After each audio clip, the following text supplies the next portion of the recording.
पेण तालुक्यातील मुंगोशी दुर्ग साकंशी किल्ल्यावर सापडल्या ऐतिहासिक शिवकालीन वास्तू। पेण तालुक्यातील मुंगोशी गावाच्या शेजारी श्री दुर्ग साकंशी किल्ल्यावर 3-4 वर्षापासून पेण पनवेल येथील श्री शिवप्रतिष्ठान हिंदुस्थानच्या दुर्ग सेवकांकडून स्वच्छता मोहीम राबवण्यात आली होती।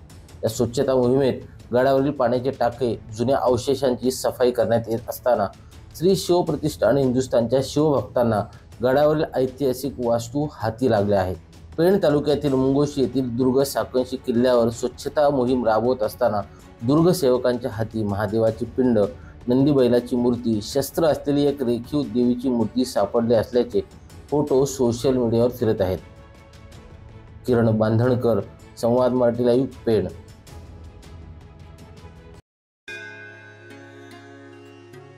श्री गणपती संस्थान महड, तालुका खालापूर, जिल्हा रायगड। श्री वरद विनायकाच्या भक्तांसाठी भक्त निवासाची सोय, स्वच्छता आणि 24 तास गरम पाणी, सीसीटीव्हीची नजर। आगाऊ नोंदणीसाठी संपर्क करा 02192 26 69 12 72 76 47 38 54।